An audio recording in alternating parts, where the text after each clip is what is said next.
How to avoid being asleep at the switch to supersize and grow your business. Sharon Horne-Ellstrom here, and our idiom today is asleep at the switch. This, of course, comes from the railroad industry, mid-1800s, when railroads were really popular. One of the most important jobs on the railroad line was the switch, making the switch from one track to the next. And if the railroad operator happened to fall asleep waiting for the train to come or at the switch, an accident or a crash or a derailment could happen. People and goods could be damaged, if not killed. So it was a very important job, probably the most important job besides the railroad, the engineer, was the switch operator, making sure that the train switched from track to track, from place to place, on time and safely. It had to be done at the exact right moment, or there could be an accident or a crash. Later on, that of course was transferred to any type of situation where somebody is not alert, they're not doing their job, they make a mistake, even just making a mistake or not responding or reacting quickly enough, could be considered being asleep at the switch. Another closely related saying that I've heard more often in my lifetime is asleep at the wheel, when you're, again, driving, not attending to your driving, not attending to what you're doing. Have you ever driven someplace, maybe to work or to home? You've left home, you remember leaving home, and all of a sudden you're at work and you have no actual conscious recollection of the entire drive. You know you stopped at stoplights, you know you got on and off the highway safely, you know you got there safely because you've arrived and you're in one piece, but you have no actual memory of the drive itself. Guilty. I've worked, most of the places I worked in corporate America were like for 3 to 5 year stints. And so you tend to be driving the same path every single day, at least 5 days a week, sometimes more. And you just become autopilot. You start doing things in autopilot on a subconscious level and not being consciously aware of this. Some things that works out great for, some habits and things we want to be able to do on a subconscious level, but a lot of things, not so much. We want to pay attention. We want to be present.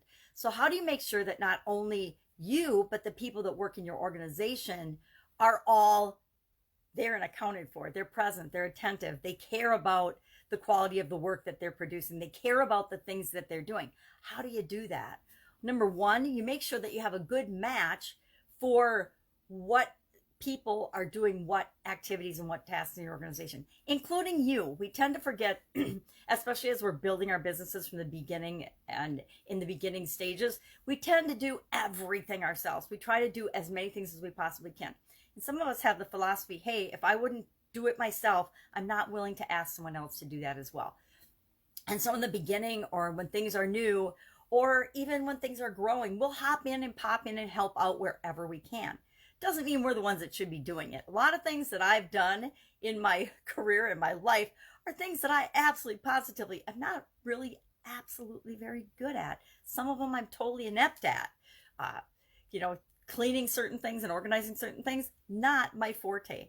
But we want to make sure we match ourselves and everyone else in the organization to the best of our ability with the jobs and the responsibilities and the things that we're asking them to do. And we need to make sure we train people. I say hire for characteristics, train skills and processes to people, because anybody can learn how to do anything that they want to learn how to do. Make sure that we're training people, sharing clearly our expectations. What is expected of each person in each role and in each job and task in the organization. We don't need to tell them every detail of what to do. That's micromanaging, but we do need to clearly state what the goal and the expectation is so that everybody's on the same page. We want to reduce distractions for ourselves and for others in our organization, in our jobs, in any ways that we can. We want to take unnecessary tasks and effort off people's plates and make sure they're being as efficient as they possibly can.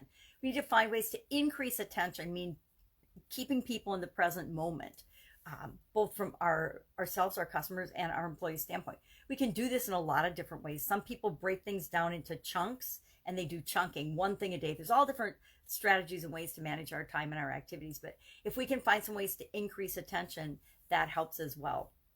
We need to really care about the people that we serve. We really need to care about the people that are a part of our organization. We need to really care and choose to have great outcomes for those people. We have to choose to want to help people and make their lives better and make our business better. We have to make sure that we're not just going through the motions and sleeping through different aspects of our business and our life. And if I catch myself drifting and I'm not present and paying attention in activity, I know that it's time for me to delegate or offload or hire someone to do that particular task in my business. I think about early on, one of the first things I always offload when I'm starting a new business is the accounting and the the day-to-day tracking aspects of the business. I'm really, really good at those things, but I get bored and I get in a routine easily where I'm not paying attention, and I don't want to be ever doing tasks where I am not fully engaged. So I want to make sure then that I offload that and I have somebody else that I hire to do those particular tasks and functions. Are they important so we can look at our metrics and we can look at our key performance indicators and we know what's going on? Yes, but it's not important that I physically be the one that does that.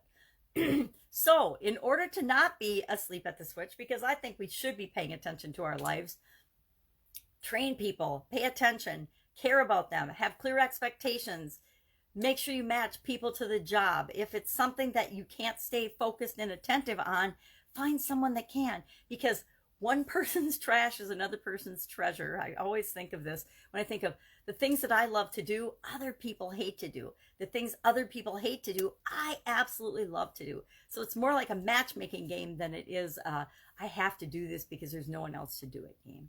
Love to know your experience with this particular idiom or expression, asleep at the wheel. Can you relate to anything of I'm saying about, actually sleeping through our lives? I think I actually didn't sleep, but I don't remember big chunks, like decades of my life when I was busy running through my life, raising kids, running different businesses and working in corporate America all simultaneously and dealing with health challenges. Boom!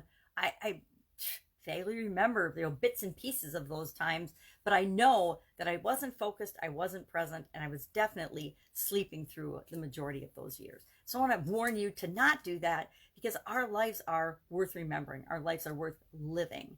And our businesses are worth creating in ways that everyone gets to experience that as well. So go out, have an awesome day. I'll be with you tomorrow with another interesting idiom. What does it mean? Where does it come from? And how might you use it to supersize and grow your business right now? Take care.